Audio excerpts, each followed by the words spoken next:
டேய் என்னடா அப்புறம் ஈஸ்டர்க்குலாம் க்ளோத்ஸ் வாங்கிட்டியா? அடுத்த வாரம் என்ன வாங்க போற? இந்த வாட்டி டேய் சூப்பரா இருக்கும். நீ ஜீவா? அவன் என்னடா காமெடியா வேஷ்டி சட்டை வாங்க போறேன்றான். வேஷ்டி சட்டை நல்லா தான் இருக்கும். வேஷ்டி சட்டை டேய் ஈஸ்டருக்கு யாரா வேஷ்டி சட்டை போடுவாங்க. அப்ப என்ன போடுவாங்க? நான் கோட் போட போறேன்டா.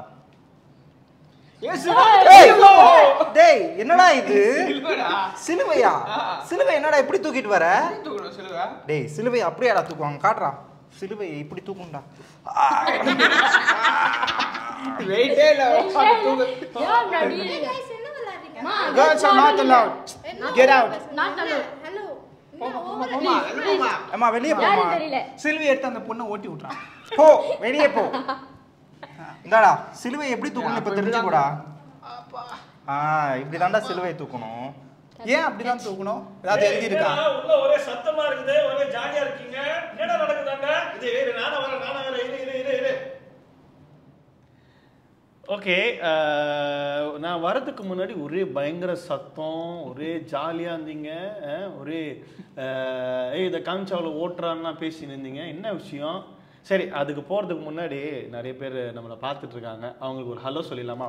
Hello everyone. உங்களை இந்த வீடியோவில் மீட் பண்ணுறதுல எங்கள் எல்லாருக்குமே ரொம்ப சந்தோஷம். இன்னைக்கு நம்ம குட் ஃப்ரைடே அன்னைக்கு ஒரு முக்கியமான விஷயத்தை தெரிஞ்சுக்க போகிறோம். நிறைய பேருக்கு குட் ஃப்ரைடேனா சோகமான ஒரு நாள் நினச்சிட்டு இருக்காங்க. ஆனால் ஆண்டவர் வெற்றி சிறந்த ஒரு நாள். நம்முடைய பாவத்துக்காக அவர் மரித்தார், 3ஆம் நாள் உயிரோடு எழும்பினார். அவர் ஜீவனோடு இருக்கிற தேவன். அவர் மரித்து அப்படியே அடக்கம் பண்ணப்படலை, அடக்கம் பண்ணப்பட்டாலும் அவர் உயிரோடு எழும்பின ஒரு தேவன். அவரை குறித்து நம்ம அநேக காரியங்கள் தெரிந்து கொள்ள போகிறோம். ஒரு சின்ன ஜெபம் பண்ணி ஸ்டார்ட் பண்ணலாமா? சாம் பிரதர், நீங்கள் ப்ரேயர் பண்ணுறீங்களா? ஓகே. அப்பா அந்த நல்ல நாளை கொடுத்ததுக்காக நன்றி ஆண்டவரே. அப்பா இந்த வேலையில் கூட இந்த காஸ்டியூம் மூலிமா இந்த பார்க்குறவங்க எல்லாருக்கும் இது பிரயோஜனமாக இருக்குது. நீங்கள் கிருபை கொடுங்க ஆண்டவரே. அப்பா நாங்கள் என்ன பேச சுத்தமாக இருக்கோமோ அதை பேசுகிறதுக்கு கிருபை கொடுங்க ஆண்டவரே. பேசுகிற எல்லாரையும் நீங்கள் மறைச்சு நீங்கள் வெளிப்படுங்க ஆண்டவரே. உங்களுடைய சிலுவையை பற்றி நாங்கள் தியானிக்கும் போது அதில் ஒரு மாறாத பிரச்சனை இருக்கிறதுக்கு கிருபை கொடுங்க அப்பா. வழி நடத்துங்க. இங்கே இருக்க எல்லாரையும் ஆசீர்வதிங்க அப்பா. இது மூலிமா பார்க்குற ஒருத்தரையும் நீங்கள் ஆசீர்வதிங்க, பலப்படுத்துங்க. இயேசு கிறிஸ்துவ நாமத்தில் ஜெபிக்கிறோம் எங்கள் ஜீவனோட நல்ல தகப்பனே. ஆமென் ஆமென். ஓகே, என்ன பண்ணிட்டு இருந்தீங்க எனக்கு புரியல. ஆக்சுவலாக நான் சைமன் என்ன பண்ணிட்டு இருந்தேன்? உன் சத்தமும் ரொம்ப பலமாக இருந்துச்சு. என்ன நடந்துட்டு இருந்துச்சு? ஜீவா நீ தான் கரெக்டாக சொல்லுவேன். இவங்க கூட ஏதாவது ஏமாத்துவானுங்க. நீ என்ன நடந்துச்சு ஜீவா? இல்லை நான் ஆக்சுவலாக சிலுவையை தூக்கிட்டு வந்தான். சிலுவையை தூக்கிட்டு வந்தானா? சிலுவை அதாவது சிலுவைனா நெஜ சிலுவையா? ஆமாம், நெஜ சிலுவை. பொம்மை சிலுவையா? மினியேச்சர். சரி, சிலுவையை தூக்கிட்டு வந்தான். அவன் எப்படி தூக்கிட்டு வந்தானா இப்படி தூக்கிட்டு வரான் சிலுவையை. அதான் சொன்னேன், சிலுவையை அப்படி தூக்க கூடாது, சிலுவை இப்படி தூக்கணும்னு இப்படி தூக்கிட்டான். அதுக்கு கிண்டல் பண்ணி சிரிச்சிட்டு இருக்காங்க. ஓ, அப்போ சிலுவையை வச்சு விளையாண்டு இருந்தீங்க. இந்த சகோதரியை வந்து விளையாண்டு இருந்தாங்களா? துரத்தி விட்டீங்க. நல்ல வேலை, அந்த பாவத்தில் நீ விழல, இவங்களோட போச்சு அது. அதாவது தம்பிங்களா, ஒரு முக்கியமான விஷயத்த நம்ம எல்லாருமே தெரிஞ்சுக்கணும். என்னன்னா, சிலுவை அப்படின்றது ஒரு சாதாரண விஷயமே இல்லை. நிறைய பேர் சிலுவையை சாதாரணமாக எடுத்துக்கிறோம் இல்லை. சிலுவையை வந்து டாட்டு மாதிரி போட்டுக்கிறாங்க. நிறைய பேர் போட்டிருக்காங்க. நிறைய பேர் இந்த கையில் அப்படி போட்டுக்கிறாங்க, இந்த இடத்துல போட்டுப்பாங்க. ஒரு சில சகோதரிகளை பார்த்துருக்கேன், இங்கே போட்டுப்பாங்க. பாய்ஸ் பார்த்தீங்கன்னா பெரிய சிலுவையாக போட்டிருப்பாங்க. ஒரு சில பாய்ஸ்லாம் முதுகில் ஃபுல்லாக பெரிய ஒரு சிலுவையாக போட்டிருப்பாங்க. அதாவது பைபிள் படி நம்ம டாட்டூ வந்து அங்கீகரிக்க போகிறது இல்லை. ஒருவேளை தெரியாமல் போட்டிருந்தாங்கன்னா அவங்க ஆண்டுகிட்ட மன்னிப்பு கேட்கிட்டோம், ஆண்டு கண்டிப்பாக மன்னிக்க போகிறாருன்னு ஒரு விஷயமே இல்லை. ஆனால் அந்த சிலுவையை சாதாரணமாக எடை போட்டுக்கிட்டு இருக்கோம். சிலுவைனா சாதாரண ஒரு விஷயமே இல்லை. சிலுவைனா பாடு. உங்களுக்கு தெரியல, நீங்கள் விளையாண்டுட்டு இருக்கிறீங்க. அதாவது இன்னொரு சத்தம் கேட்டேன்னா போ இயேசு நாமத்தில் அப்படின்னு சொல்லி ஏதோ பேசின மாதிரி நான் கேள்விப்பட்டேன். யாரு? இவன் தானா? இயேசு நாமத்தில் பேய் ஓட்டணும். உன்னதான் ஓட்டணும். பேய் ஓட்டினானா? அதாவது விளையாட்டு கிடையாது தம்பி. அதாவது இப்போ இன்னைக்கு நம்ம பேச போற டாபிக் என்னன்னா, பிஹைண்ட் த கிராஸ். அப்படின்னா என்னன்னா, சிலுவைக்கு பின்னாடி என்ன நடந்தது. இன்னைக்கு நிறைய பேருக்கு தெரியல. ஃபார் எக்ஸாம்பிள் தம்பி, இப்போ இது நம்ம சர்ச் சண்டே மார்னிங் எல்லாரும் வந்து இந்த பேக்ரவுண்டை பார்க்கும்போது பா சூப்பராக இருக்குதே இல்லை, சூப்பராக இருக்குது அப்படின்னு சொல்லுவாங்க இல்லை. ஃபர்ஸ்ட் அதை பார்க்கும்போது நல்லா இருக்கே. ஆனால் அதுக்கு பின்னாடி எவ்வளோ கஷ்டம் இருந்தது. சரி, நம்ம சைமன் கிட்டே கேட்போமே. என்ன சைமன், கொஞ்சம் சத்தமாக சொல்லுங்களேன். இந்த ஸ்டிக்கரை ஓட்டும் போது என்னெல்லாம் நடந்திருக்கும், என்னெல்லாம் நடந்துச்சு? ஒருவேளை காசு தேவைப்பட்டிருக்கோம் இல்லை, அந்த மாதிரி விஷயங்கள்ல என்னெல்லாம் நடந்துச்சு ஒரு நிமிஷம் நான் என் மைக்கே உங்களுக்கு தரேன். இப்போது நாங்கள் என்னாச்சுன்னா இந்த ஸ்டிக்கர் ஒட்டும் போது அந்த கம்மெலாம் பார்த்தீங்கன்னா கை ஃபுல்லாக ஒட்டிக்கிச்சு. ஆமாம் அந்த க்ளூ ஆமாம் ஃபுல்லாக அந்த கையில் ஒட்டிக்கிட்டு அதுவே எங்களுக்கு ரொம்ப 2 நாள் போகல அந்த அளவுக்கு. அந்த மாதிரி இல்லை குளித்தோம்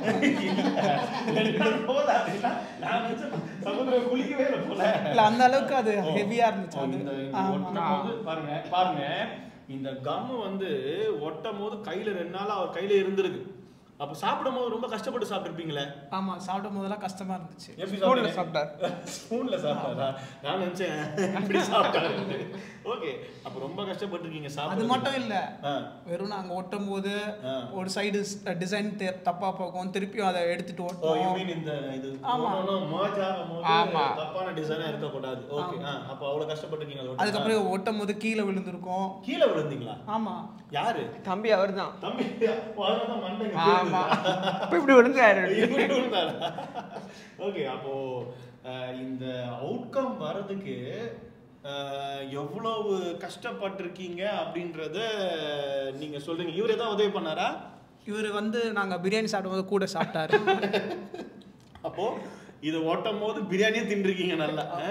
பிரதர் அவ்வளவுதான் செஞ்சீங்களா? வேற எதுவும் செய்யலையா? இல்லை, நான் அந்த பிரியாணியை வாங்கிட்டு வந்தேன். நான் இவங்க கஷ்டப்படுறாங்க.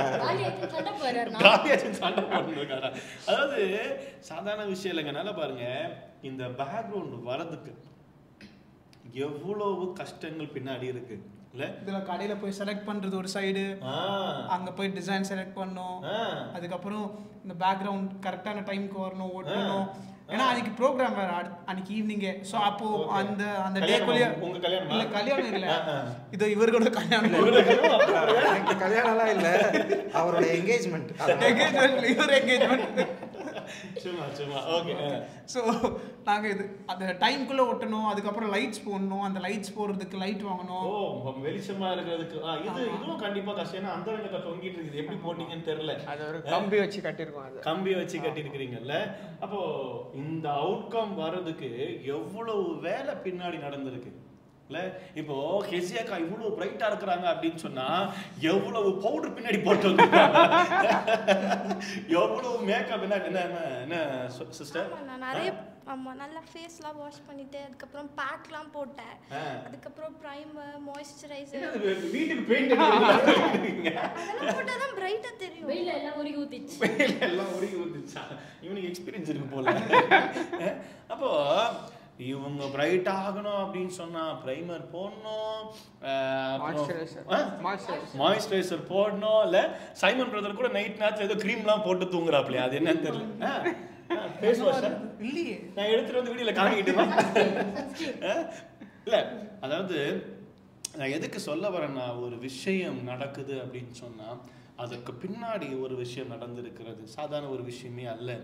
இந்த பேக்ரவுண்டுக்கும் சரி, ஒருவேளை சகோதரி பிரைட்னஸ்க்கும் சரி, பின்னாடி ஏதோ ஒரு விஷயம். இன்னைக்கு மட்டும் தான் பிரைட்டாக இருக்கீங்க சொல்கிறேன் இல்லை, she is bright for God. எவ்வளோ விஷயங்கள் நடந்திருக்கிறது, எவ்வளோ கஷ்டங்கள். சொன்னார் யாரோ ஒருத்தவங்க விழுந்துட்டாங்க, ஏதோ விழுந்த தம்பி. அது பெருமை வேற. நான் தானா தம்பி வேலையை செய்ய பிரியாணி வேற சாப்பிட்ருக்காரு.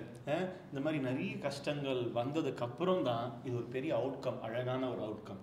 இன்னைக்கு இது முன்னாடி நம்ம உட்காந்து வீடியோ எடுக்கிறோம், சபை நடக்குது, ஜனங்க ரொம்ப அழகாக இருக்க பின்னாடி இல்லை? எவ்வளோ கஷ்டம். தம்பி சொன்னார், போய் கஷ்டப்பட்டு புக் பண்ணணும், டைமுக்கு வரணும், எல்லாமே இருந்திருக்குல்ல. அப்போது இயேசு கிறிஸ்து சிலுவைக்கு பின்னாடி என்னெல்லாம் நடந்திருக்கும் என்னைக்காவது யோசித்து பார்த்துருக்கிறீங்களா? நிறைய கமிட்மெண்ட் டைம்லலாம் பார்த்தீங்கன்னா சிலுவையோட பிக்சர்லாம் காமிப்பாங்க. அதை பார்த்து நிறைய பேர் அழுவாங்க. ஐயோ ஆண்டவரே, ஐயோ ஆண்டு அன்னைக்கு மட்டும் அழுவாங்க. அதுக்கப்புறம் வெளில பண்ணதுக்கப்புறம் அதை மறந்துடுவாங்க. ஆனால் சிலுவை காட்சி என்பது ஒவ்வொரு நாளும் நாம் நினைவு வைக்க வேண்டிய ஒரு முக்கியமான விஷயம். நிறைய பேர் ஃப்ரெண்ட்ஸ் மீட் பண்ணலாம் ஞாபகம் வச்சுப்பாங்க இல்லை? ஒரு சிலருக்குலாம் வந்து கேர்ள்ஸ் ரொம்ப க்ளோஸாக இருப்பாங்க, அவங்க கூடலாம் பேசினாங்க அப்படின்னா அது ஞாபகம் வச்சுட்டே இருப்பாங்க. சே, அன்னைக்கு இந்த டைமில் இங்கே நின்று பேசினோமே, அங்கே நின்று பேசினோமே. எனக்கு என்னமே இவங்க பிரதர், இவனை கொஞ்சம் தனியாக கூப்பிட்டு கவுன்சிலிங் கொடுங்க உங்கள் சபையில் இல்லை? இல்லை, நமக்கு தோணலை. ஒரு சிலர்லாம் பார்த்தீங்கன்னா ஒன்றும் இல்லைடா உள்ள சும்மா சொல்ல வரேன். ஒரு சிலர்லாம் பார்த்தீங்கன்னா இந்த சாக்லேட் பேப்பர்லாம் வச்சுருப்பாங்க, யாராவது அன்பானவங்க கொடுத்துருந்தாங்கன்னா வச்சிருக்காரு நீங்க ஏன் அவரே சொல்லுகிறீங்க? உங்க பர்சனல் செக் பண்றீங்க. இந்த மாதிரி பாத்தீங்கன்னா வச்சிருப்பாங்க. ஏன்னா அதை ஞாபகம் வச்சுப்பாங்க. எந்த டைம்ல கொடுத்தது அவங்க கிட்ட பேசும்போது சொல்லுவாங்க, ஏய் இந்த கவர் ஞாபகம் இருக்கா? என் குட்டி பொண்ணு கெட்டுரா, அவளுக்கு 2 வயசு ஆகுது. அவள் வந்துல ஏதாவது ஒரு கடைக்கு நாங்கள் போயிருந்தது, திருப்பி அதே கடைக்கு போனோம் அப்படின்னு சொன்னாங்க. எங்களை பார்த்து டாடி, என் ஒய்ஃபை பார்த்து மம்மி அன்னைக்கு நீனு மாமா நீங்க நானு வந்தோமே ஞாபகா அப்படி சொல்லுவா.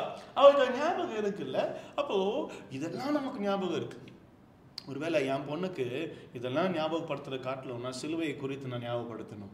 That's very important. அதுதான் ரொம்ப முக்கியம். அந்த சிலுவை பாடை குறித்து நாம் வெளிப்படுத்த வேண்டும், அதை சொல்ல வேண்டும் நிறைய இடத்துல. ஆனால் நமக்கு அன்பானவங்க கூட போனது, அது இது இல்லை, அந்த சாக்லேட் கவர் கொடுத்த டைமு, பேசின ஃபர்ஸ்ட் ஃபோன் கால், இதெல்லாம் மனசை ஞாபகம் வச்சுக்கிட்டு இருப்பாங்க. ஒரு சிலருக்குலாம் யார் மேலே வெறுப்பு இருந்துச்சுன்னா, எப்போ வெறுப்பு வந்துச்சா அன்னைக்கு வெறுப்பானண்டா, இன்னைக்கு வரைக்கும் வெறுப்பாக இருக்குண்டா. ஆனால் பாரு, இயேசுவின் சிலுவை பாட குறித்து நமக்கு எந்த தாட்டும் கிடையாது, அதை பற்றி ஞாபகமும் கிடையாது. கரெக்டாக குட் ஃப்ரைடே அன்னைக்கு பார்த்தோன்னா நம்ம ஞாபகம் வச்சுப்போம்.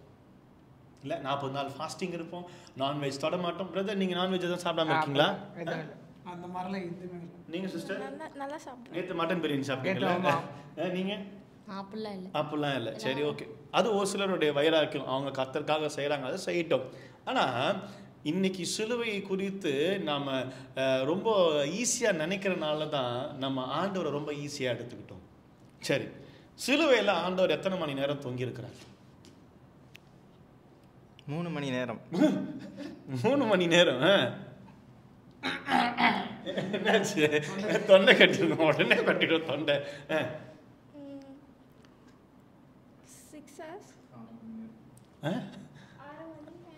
6 மணி நேரம். அதாவது கிட்டத்தட்ட 6 மணி நேரம் ஆண்டவர் சிலுவையில் இருந்திருக்கிறார், அதோட பாடை அனுபவித்திருக்கிறார் அப்படின்னு சொன்னா அது எவ்வளோ வேதனையான ஒரு விஷயம். ஏங்க, நான் ஒரு சின்ன கேள்வி கேட்குறேன். உங்களால் ஒரு தண்ணி கேனை தூக்கிக்கிட்டு ஒரு 10 நிமிஷம், என்ன போன வாரம் அப்படிதான் பண்ணேன். தண்ணி கேன் கீழே எடுத்துட்டு வர சொன்னாங்க. வீட்டில் தண்ணி கேன் பியூரிட் இருக்கிறதுனால பழக்கம் இல்லை. தண்ணி கேன் எடுத்துட்டு கவுக்குறன் கவுத்து ஜமால் கீழே போட்டுட்டேன்.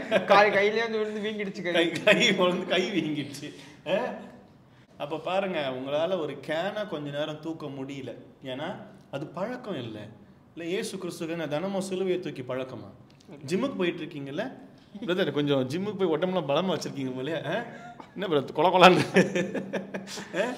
ஜிம்முக்கு போகிறாங்க இல்லை, இனிஷியலாக வெயிட் தூக்குமா எப்படி இருக்கும்? சிஸ்டர், நீங்கள் போயிருக்கீங்களா? டாடி கூட போயிருக்கீங்களா? ஓகே. அதாவது உண்மையாகவே அதை தூக்கும்போது எப்படி இருந்துச்சு உங்களுக்கு? வலிக்கும் கையில் ரொம்ப.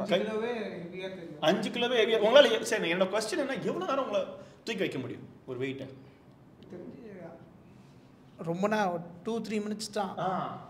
நல்லா கவனிங்க. சிலுவையோட வெயிட் அப்ராக்சிமேட்டாக தெரியாது, ஆல்மோஸ்ட் 300 பவுண்ட்ஸ். அப்படின்னா 136 கிலோ கிட்டத்தட்ட ஒரு சிலுவை. அது அந்த கிராஸ் பார் இருக்கு பார்த்தீங்களா, அந்த கிராஸ் பாரே ஆல்மோஸ்ட் 90 பவுண்ட்ஸ். அப்படின்னா கிட்டத்தட்ட 40 கிலோ. அதாவது எக்ஸாக்டாக தெரியாது, ஆனால் இதுதான் அதோட ஒரு சில கணிப்புகள் சொல்கிறாங்க. சரி, அப்படியே இருந்தாலும், அது கணிப்பாக இருந்தாலும் சரி, ஒரு 50 கிலோனா கூட முடியாது. அப்படி இருந்த சூழ்நிலை, அவரோட சூழ்நிலை பார்த்தீங்கன்னா ஆல்ரெடி பயங்கரமாக அடித்து அவர் இது பண்ணிட்டார். அது வேற. அந்த சிலுவையை தூக்குறதுக்கு முன்னாடி அவர் பார்ப்போம், அது we will talk about that as you said. அதை தாண்டி அந்த விதத்தில் அந்த வேதனையில் அவர் அத்தனை கிலோ வெயிட்டை தூக்கி இருக்கிறாருன்னா அது சாதாரண ஒரு விஷயமா? சொல்ல போனால் அது தினமும் நம்ம நினைச்சு பார்க்க வேண்டிய ஒரு விஷயம். யாருக்காக? நமக்காக. பிஹைண்ட் த சீன் அது ரொம்ப முக்கியமான ஒரு விஷயம். அது இத்தனை கிலோ வெயிட்டை தூக்கியிருக்காரு ஆண்டவர் நமக்காகனா அது எவ்வளோ பெரிய விஷயம். ஆனால் அது நம்ம சாதாரணமாக இடம் போட்டுக்கிட்டு இருக்கோம் இல்லை? சரி, என்னெல்லாம் நடந்திருக்கும் அப்படின்னு சொல்லி பார்க்கலாம். இப்போ இயேசு கிறிஸ்து சிலுவைக்கு போகிறதுக்கு முன்னாடி அவருக்கு தெரியும் ஒருத்தன் காட்டி கொடுக்க போகிறான் இல்லை, ஒருத்தர் காட்டி கொடுக்க போறாருன்னு தெரியும். அது யாருன்னும் தெரியும். அவருக்கு எப்படி இருந்திருக்கும் அந்த நிலைமை? நாளைக்கு இவர் மேல ஒருத்தர் கம்ப்ளைண்ட் கொடுக்க போறாரு, இவருக்கு தெரிஞ்சிச்சு, எப்படி இருக்கும் அந்த நைட்லாம்? பயமா இருக்கும். உங்களை போலீஸ் ஸ்டேஷன்ல கம்ப்ளைண்ட் கொடுக்க போறாங்க, உங்களுக்கு தெரிஞ்சிச்சு நாளைக்கு வந்து இந்த பையன் கம்ப்ளைண்ட் கொடுக்க போறான்னு. செஞ்சாலும் செய்வாங்க. தூக்கமே வராது நைட்லாம் தூக்கமே வராது. யோசித்து பாருங்க, அவரை காட்டி கொடுக்க போறாரு, அதுல இயேசு மரிக்க போறாருன்னு அவருக்கு தெரியும். அவருக்கு எப்படி இருந்திருக்கும் அந்த நொடி, அந்த பெயின் எப்படி இருந்திருக்கும். என்னைக்காவது யோசித்து பார்த்துருக்கோமா? நமக்கு பெயின் வந்தா மாத்திரம்தான் நம்ம யோசித்து பார்ப்போம். ஆனா ஆண்டோட பெயின் இன்னைக்கு பெருசா தெரியல இல்ல. அப்போ அடுத்து பாத்தீங்கன்னா அவர் வந்து கெத்செமனே தோட்டத்துல வந்து பிரேயர் பண்றாரு. அந்த பிரேயர் பண்ண இடத்துல என்ன நடந்துச்சுன்னு சொல்ல முடியுமா? எல்லாம் முழிக்கிறீங்க, பாக்குறவங்க கூட முழிக்கிறாங்க, என்ன நடந்துச்சு அப்படின்ற மாதிரி பாக்குறாங்க நம்மள. சொல்லுங்க. நிறைய இன்சிடென்ட் நடந்துச்சு. கெத்செமனே தோட்டத்துல நிறைய இன்சிடென்ட் நடந்துச்சு பாத்தீங்களா? அதுதான் சொல்றேன். இதை குறித்து நமக்கு அநேக விஷயங்கள் தெரியாதனால தான் நமக்கு பிரச்சனை. அவர் போய் என்ன பண்ணாரு? பிரேயர் பண்ணாரா பண்ணலையா சிஸ்டர்? ப்ரே பண்ணாரு. பிரேயர் பண்ணும்போது என்ன நடந்துச்சு தெரியாது. பாத்தீங்களா? பிரேயர் பண்ணும்போது அவர் வந்து ஆண்டவர்கிட்ட பேசிட்டான், இந்த பாத்திரம் என்னை விட்டு நீங்க கூடுமானால். அவருக்கு தெரிஞ்சிருச்சு. ஆண்டவர் சொல்லிட்டாரு, நீ இப்படிலாம் கஷ்டப்பட போற மகனே, அதை பார்த்தோன்னால தாங்கிக்க முடியல. ஒரு வசனம் சொல்லுது, அவர் வேர்வை அததான் கேட்டுட்டு இருக்கேன், ரத்தமாய் வடிந்தது. அதுக்கு நான் ஒரு சிச்சுவேஷனை படிச்சேன். என்னன்னா, ஓவர் ஸ்ட்ரெஸ் ஆனா கேப்லரி பர்ஸ்ட் வருமா? கேப்லரி பர்ஸ்ட், இந்த நம்ம ரத்த அணுக்கள் இருக்குல்ல, அது பர்ஸ்ட் ஆகும். நான் ஒரு சில கேட்டிருக்கேன், ஓவரா கோவப்படுறவங்க பார்த்தீங்கன்னா ஸ்ட்ரெஸ் ஆகி இந்த நர்வ்ஸ் பிரேக் ஆகும் அப்படின்னு சொல்லுவாங்க. பார்த்து சைமன், ரொம்ப கோவப்படாது சரியா? இல்லை, உண்மையாகவே அந்த அதை நான் படித்தேன். ஒருவேளை இந்த கண்டிஷன் கூட இருந்திருக்கலாம். இப்போ எந்த அளவுக்கு அவருக்கு பெயின் இருந்திருக்கோங்க. ரத்தமாக வாட்டிதுன்னா சும்மாவா? ஆக்சுவலாக கெத்செமனே அப்படின்னு சொல்லுவோம் அந்த தோட்டத்தை குறித்து சொல்லும் போது, இட்ஸ் ஆலிவ் ப்ரெஸ் அப்படின்னு சொல்லலாம் சரியா? ஆலிவ், அதாவது அந்த ஒலிவ ஆயில எப்படி எடுக்கிறாங்கன்னா, பெரிய ஒரு ஸ்டோன் வந்து ரோல் பண்ணுவாங்க மேலே, அதை இது பண்ணும் போது தான் எண்ணெய் வடிஞ்சு வரும். புரியுதா நான் சொல்றது? அப்போ ஒரு எண்ணெய் வரணும் அப்படின்னு சொன்னா அதே மாதிரிதான் இயேசு கிறிஸ்து என்ன பண்ணாங்க? நசுக்குனாங்க, சிலுவையில அடித்து நாறு நாளா கிழித்தாங்க. அவர் ரத்தம் கையில கால்ல இருந்து வடிஞ்சு வந்தது. அப்ப எவ்வளவு பெயின்ஃபுல்லான ஒரு விஷயம். ஆலிவுக்கு தெரியாது, அந்த ஆலிவ அந்த இதுக்கு தெரியாது, சீடுக்கு தெரியாது அந்த பெயின். ஆனா இயேசுக்கு தெரியுமா? தெரியாது. ஏங்க, சாதாரணமா நம்ம கை இந்த கதவுல எங்க இடுக்கல மாட்டிச்சு என்ன பண்ணும்? கத்துவோம். என்ன கத்துவீங்க? வலிக்கும் கத்துவீங்களா? நீ என்ன கத்துவ? அப்பா. அப்பா. நீங்க? அம்மா. அம்மா. நீங்க? ஏசப்பா. நினைச்சேன் ஏதாவது இந்த மாதிரி துடுக்குத்தனமா சொல்லுவீங்க நீங்கன்ட்டு. எப்படி இருக்கும்? வலிக்குமா வலிக்காத? பயங்கரமா வலிக்கும் இல்ல? சாதாரண ஒரு விஷயமா அந்த பெயின்? இந்த முட்டை எலும்பு கூட இங்க அடிபட்டுச்சுன்னா இடிச்சுச்சுன்னா எப்படி வலிக்கும் இல்ல? அப்போ இந்த சாதாரண வலியை நம்மளால தாங்கிக்க முடியல அப்படின்னா யோசிச்சு பாருங்க, இயேசு கிறிஸ்து எவ்வளவு வலியை சந்திக்க போறார். நசுக்கப்பட்டார் நமக்காக. ஒலிவ அந்த எண்ணெயை ஊற்றும் போது ஆயில் எரிஞ்சிட்டே இருக்கும்னு சொல்லி ஒரு வசனம் இருக்கு, ஒரு அண்டர்ஸ்டாண்டிங் வசனங்கள். அப்போ நம்ம லைஃப்ல நம்ம வெளிச்சமா இருக்கணும்னா ஆண்டோடைய இந்த சாக்ரிஃபைஸ் நமக்கு தேவை. அதை மறந்துட்டோம். ஒரு வேதனையை மறந்துட்டோம். சரி, வேற என்னெல்லாம் நடந்துச்சு? அவரை காட்டி கொடுத்துட்டாங்க, சீஷர்கள் வந்து காட்டி கொடுத்துட்டாரு, அவரை அரெஸ்ட் பண்றாங்க இல்ல? அரெஸ்ட் பண்றாங்க. அதுக்கப்புறம் கிட்டத்தட்ட 6 ட்ரையல்ஸ் கிட்ட போறாரு. அங்க என்ன நடக்குது? எல்லாமே இல்லீகல், எதுவுமே இல்லீகல் கிடையாது. அவர் நடந்தது 100%. அதுக்கப்புறம் என்ன பண்றாங்கன்னா, அவர் ட்ரெஸ்ஸை கிழிச்சு ஒரு இதுல கட்டி, அந்த காலத்துல அந்த பனிஷ்மெண்ட் கொடுக்கறதுக்கு ஒரு இது வச்சிருப்பாங்க சரியா? Correct me if I am wrong, fulcrum சொல்லு. அதுல என்ன பாத்தீங்கன்னா, அந்த ஃபுல்லா ஒரு லெதர் இது மாதிரி தொங்குமா, அதுல வந்து பால் மாதிரி இருக்குமா, அதுல வந்து ஷார்ப்பானதான் இருக்குமா. அதோட கான்செப்ட் என்னன்னா, அதை வச்சு அடிக்கும் போது அந்த ஃபிளஷ் கிழிச்சிட்டு வரும். உங்களுக்கு ஒரு லைட்டா வண்டியில போகும்போது நாய் குறுக்கால வந்துச்சு, என்ன நீங்க வண்டியில ஏறி கீழே விழுந்துட்டீங்க, நாய் மேல ஏறி விழுந்துட்டீங்க, ஃபிளஷ் எல்லாம் அப்படி ஒரு தோல் சிதாச்சுன்னா எப்படி இருக்கும்? எரியும் பயங்கரமா. நீங்க ஓடும்போது கீழே விழுந்துடுறீங்க, எப்படி இருக்கும்? எது எரியும்? ஓ, முட்டி எரியுமா? தம்பி, அன்னைக்கு நீ கீழே ஊந்தன்னு சொன்னிய இந்த மண்டை கூட பேர்ந்துருக்க, எப்படி இருந்துச்சு உனக்கு? செம்ம வலிண்ணா. செம்ம வலி. சாதாரணமாக நமக்கு சின்னதாக அடிப்பட்டாலே அந்த வலியை தாங்க முடியல. அதுவும் பார்த்தீங்கன்னா ராத்திரி நேரத்தை தூங்கி எழுந்ததுக்கப்புறம் அத்தனை நாள் ரொம்ப வலிக்கும். ஆமாம், அது தாங்கிக்க முடியாது நம்மளால. ஆனால் இயேசு கிறிஸ்து அந்த வலியை அடிச்சு கிழிச்சிட்டு வருது. இந்த பின்னாடி ஏறு உழுதது போல இருந்ததுன்னு சொல்றாங்க. ஏறு உழுதது போல ஒரு ஃபீல்டை பிளாக் பண்ணுவாங்க பார்த்தீங்களா, இந்த ஃபுல்லாக அந்த ஒரு கிழிச்சிட்டு போக பார்த்துருக்கீங்களா, டிராக்டரை வச்சு இந்த மாடை வச்சு குத்தி போவாங்க பாருங்க, அந்த மாதிரி இருந்தது அவர் முதுகு பிச்சு. அப்போ இதெல்லாம் மறந்தாச்சு. இந்த மாதிரி யாரும் நமக்காக கஷ்டப்பட்டு இருப்பாங்களா? மறந்தாச்சு. we forgot. ஈஸ்டருக்கு புது ட்ரெஸ் எடுக்கணும்னு மட்டும் ஞாபகம் இருக்கும். அதுவும் எந்த கடையில் என்ன டிசைனில் இது இன்ஸ்டாகிராம்லாம் பார்த்துருப்பாங்க, யூடியூப் கூட பார்த்து வச்சுருப்பாங்க, இல்லை யாராவது போட்டதை பார்த்து வச்சுருப்பாங்க. நெக்ஸ்ட் இந்த மாதிரி தான், அதெல்லாம் ஞாபகம் இருக்கும். இதெல்லாம் பார்த்து வச்சது ஞாபகம் இருக்கும். அதுவும் போன வருஷம் பார்த்துருப்பாங்க. நெக்ஸ்ட் இயர் இந்த மாதிரி நான் வாங்கணும். அப்போ தொடக்கத்தை கூட தம்பி வந்து வேஷ்டி வாங்க போகிறேன்னு சொன்னாங்க. அதுக்கு நீங்கள் என்ன வாங்க போகிறேன்னு சொன்னீங்க? நான் எதுவும் சொல்லலை, நான் பிளான் பண்ணுறேன். நீங்கள் இவர் தான் பிளான் பண்ணினாரு. கோட் சூட்டா? இல்லை அன்னைக்கு தெரியும் நான் இவர். ஓ அன்னைக்கு தெரியும்னாரு. ஈஸ்டர் அன்னைக்கு டிஃப்ரெண்ட்டாக போடணும். ஆமா முன்னாடி சொல்லிட்டா இவர் வாங்கிடுவார் அதே மாதிரி. ரொம்ப முக்கியம் நாட்டு இல்லை. அதாவது ஏசப்பா வந்து சிலுவையில் அடிக்க கஷ்டப்பட்டு மரிப்பாராம், அவர் ஆண்ட சமூகத்தில் வல்லமையாக உயிரோடு எழுப்பி போவாராம். அதுக்கு நம்ம புது ட்ரெஸ் போடுவோமா? இது என்ன அநியாயமாக இருக்குது? நீங்களா சிலுவை அடிக்கப்பட்டீங்க? சரி போடுங்க, நான் வேணான்னு சொல்ல, போடுறத பற்றி எதுவும் சொல்லலை, கேட்குறேன். இதெல்லாம் நம்மளால முடியுது. ஆனால் அந்த சிலுவை பாடம் மட்டும் மறந்துட்டோம். பிஹைண்ட் த சீன் ஏன் ஞாபகம் இல்லை? அந்த வேதனையே நமக்கு தெரியல. சரி நெக்ஸ்ட், அவர் வந்து இந்த மாதிரி அடிக்கப்பட்டாரு. அவரை எல்லாம் அடிச்சாங்க, கன்னத்துலலாம் அடின்னு அடிக்கிறாங்க, அடிச்சு அவரை கிண்டல் பண்றாங்க, கேலி பண்றாங்க, அசிங்கமான வார்த்தையில பேசுறாங்க. சரியா? அது எவ்வளவு வேதனையா இருந்திருக்கும். அவர் என்ன பண்ணாரு? அவர் என்னதான் பண்ணாரு? ஒண்ணுமே பண்ணல.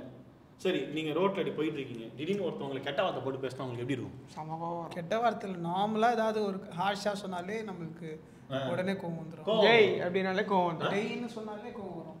நீங்க? நான் திட்டிட்டு போயிடுவேன் திருப்பி. கெட்ட வார்த்தையா? கெட்ட வார்த்தையில திட்ட மாட்டேன், டீசெண்டா. ஏன்னா அன்னைக்கு ஒரு ரோட்ல நடந்த சம்பவம், சின்ன பையனை ஒரு ஆட்டோக்காரர் ஏய் வாடாத பாப்பா அப்படின்ட்டாரு. உடனே அந்த பையன் ஏய் என்னடா நீ வாடான்ற போடான்ற, நீ பெத்த பிள்ளையா நான் அப்பெல்லாம் பேசுறான். ஆனா அந்த வார்த்தையை தாங்கிக்க முடியல. சாதாரண வார்த்தை தான், கெட்ட வார்த்தை கூட அவர் போடலை. அப்போ எவ்வளோ கெட்ட வார்த்தை நிந்தினி அவர் சேர்த்துக்கொண்டார், ஏற்றுக்கொண்டார். அதெல்லாம் மறந்தாச்சு. சரி, அடுத்த ஒரு கேள்வி நான் கேட்குறேன். இது ஓகே, இது நடந்துச்சு. அடுத்து என்ன நடந்துச்சு? காரி துப்புனாங்க ஒரு மூஞ்சு. காரி துப்புனாங்க. இந்த வண்டியில போகும்போது திடீர்னு யாரும் என்ன பண்ணுவாங்க, படக்குன்னு ஒரு துப்பிடுவானுங்க. பஸ்ல போயிடுவாங்க, பாட்டி விட துப்புவாங்க. பாட்டி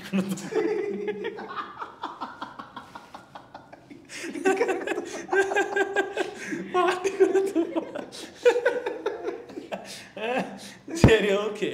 அதாவது அப்போ நம்ம மேல ஏதாவது பட்டுச்சுன்னா நமக்கு எவ்வளவு கோவம் வரும்.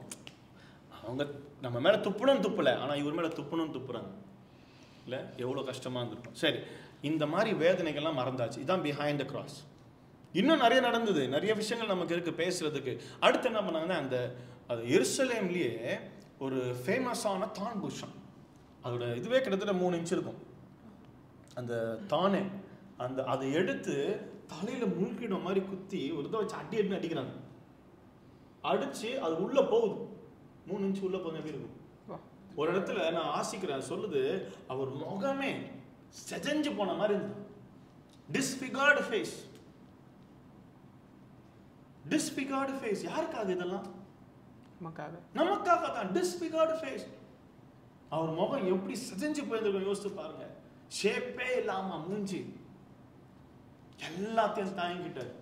ஆக்சுவலா இந்த அடிக்கிறாங்க பாத்தீங்களா, அதுக்கு வந்து என்ன சொல்றாங்கன்னா ஹாஃப் டெட் அப்படின்ற ஒரு கான்செப்ட். அப்படியே என்னன்னா, நிறைய பேர் இந்த மாதிரி ட்ரீட்மெண்ட்ல அடிக்கும் போது செத்துருவாங்க, அடிக்கும் போது செத்துருவாங்க அந்த பெயின்ல. ஆனா பாருங்க, ஆண்டவர் நமக்காக சிலுவையில மரிக்கணும்ன்ற பிளான் மாறவே இல்லை. அவ்வளோ அடியிலையும் ஆண்டவர் ஜீவனோடு இருந்தார். இந்த வேதனையை தாங்கி கொண்டு தன் ஜீவனை பிடித்து கொண்டிருந்தார். ஏன்னா பிதா சித்தம் நிறைவேறணும். நீங்க நம்ம லைஃப்ல நடக்கிற பெயின்ஸ் எல்லாம் ஒண்ணுமே இல்லைங்க. இவ்வளோ பெயினை பார்த்த இயேசு கிறிஸ்துவுக்கு தெரியும் உங்களே என்னை எப்படி விடுவிக்கணும்னு சொல்லி. He will deliver you. But நம்ம அவர் நமக்காக செய்தது நினைவு கூர்ந்துட்டே இருக்கணும் தினமும். அப்போதான் நம்ம அவ்வளோ ஐக்கியமாக இருப்போம். நமக்காக பண்ண சாக்ரிஃபைஸை மறந்தாச்சு. அடுத்து இன்னொரு முக்கியமான விஷயம் என்னன்னா, இந்த சிலுவையில் அடுத்து என்ன பண்ணாங்க அவருக்கு? கையில ஆணி அடிச்சு.